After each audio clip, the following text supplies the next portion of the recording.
Recién lo había conocido y un día pasó a buscarme y el conserje le preguntó que quién era, que me buscaba, y él le dijo Mr. Poto. Y el conserje me llamó y me dijo que me estaba buscando Mr. Poto. Y ahí me dio ataque de risa porque sabía que era él. Y, bueno, teníamos como un sentido del humor parecido, porque tal vez me debería haber ofendido, pero no. No, yo no tenía idea que era pintor ni nada, no, ni que era tan conocido, no tenía idea. Y salimos a tomar un café en un boliche, así, me dijo que si quería salir, que podríamos ir a bailar a algún lado. Y que tenía un amigo, que era Carlos Ortúzar, y me dijo, tengo un amigo que podríamos decirle a él también, si tienes una amiga. Y yo le dije, sí, tengo una amiga que es jamaicana, que es negra. Le dije, por si acaso, porque en esa época no era como hoy. Ya, perfecto, llamé a mi amiga y salimos los cuatro a bailar. En principio llegó a Washington como agregado cultural de la embajada, y en esa época era Tomich el director, el embajador, y Tomich lo respetaba mucho a Nemesio como pintor, y Nemesio le dijo, mira, yo quisiera irme a vivir a Nueva York, porque conozco Nueva York, he vivido, pero en Washington es difícil porque tendría que estar mucho con diplomáticos y cócteles y comidas, y yo puedo hacer mucho más en Nueva York. Y le dijo, bueno, ándate a Nueva York. Y se fue a vivir a Nueva York. Y ahí en Nueva York lo conocí yo. Y a mí me gustaban mucho sus cuadros de multitudes, que para mí fueron sus mejores, lo que más me gustaba. Pero él tenía muchos temas y siempre volvían sus temas, ¿no? Después de unos años volvía un tema, otro tema que había pintado anteriormente. Una vez alguien le dijo que sus cuadros de multitudes eran de esto de una persona en Nueva York, de una persona que viene de fuera, de otro país, ¿no? A Nueva York, porque él pintó mucho las multitudes de Nueva York. Todas se llamaban Nueva York, con un número. Y que esa era la visión de un extranjero.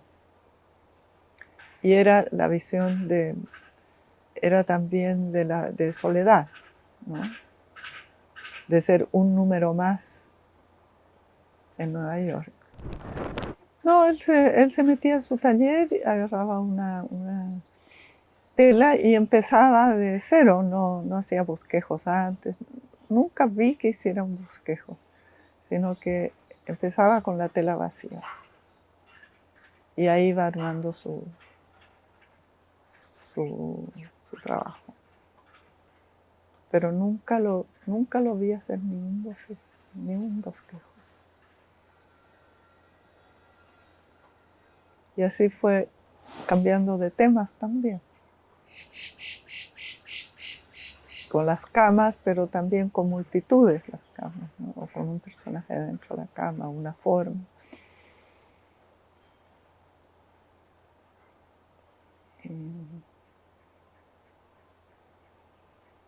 bueno, después empezó, no, después empezó con el grabado nuevamente, porque toda esa época de Nueva York y la primera época aquí, no hizo grabado.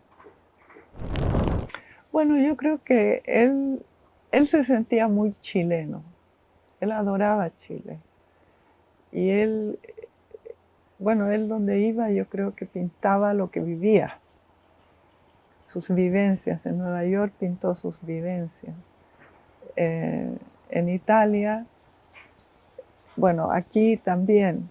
En Italia también el dolor que sentía de no estar en su país durante la época de Pinochet, ¿no? Ese dolor que tenía lo expresó en Barcelona y en toda su estadía en Europa. Sí, creo que fue al museo, pero ahí había toque de queda. Se tuvo que volver, pero después él quería volver, pero no se podía, y él quería de todo. Yo tuve que frenarlo para que no saliera, porque él decía, yo tengo que estar en el museo. Y después no me acuerdo si 1 o 2 días después, uno de los guardias, no sé si fue ese mismo día, al día siguiente, tiene que haber sido unos días después, el guardia lo llamó a Nemesio y le dijo, hay un tanque delante y están apuntando al museo. Entonces ahí Nemesio quería ir y yo le dije, no puede, lo van a matar.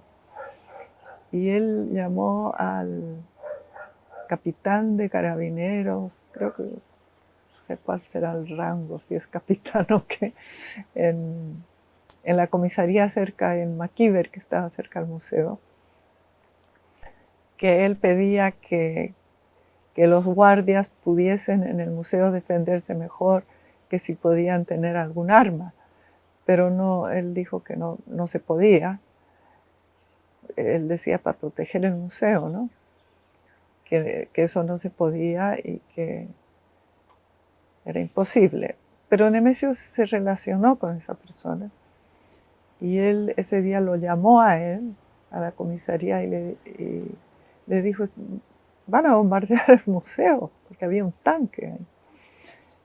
Y le dijo, usted sabe que no hay... Él dijo, no, porque dijeron que se habían subido unos miristas. Y él dijo, no hay ningún mirista, usted conoce cómo es el museo. No hay nadie en el museo y no pueden bombardear, es un monumento nacional. Y este capitán, no sé por qué, cuál será el rango, que era alto, un carabinero, lo paró.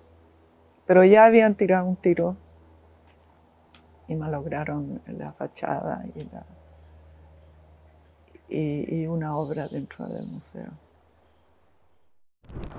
Que Nemesio sufría mucho con todo esto, le afectó terriblemente. Y él dijo, yo no puedo seguir siendo director de un museo de un régimen militar. Sí, yo creo que Nemesio tenía una pena profunda por lo que había pasado. Sí, no sé si miedo, bueno, supongo que una mezcla de pena y miedo, ¿no? Y la idea era irnos por 1 año y volver, pero se extendió a 10. Era muy bien recibido porque era muy, es decir, todo el mundo lo entendía, lo hacía a nivel de grandes, de chicos, todo, era muy didáctico.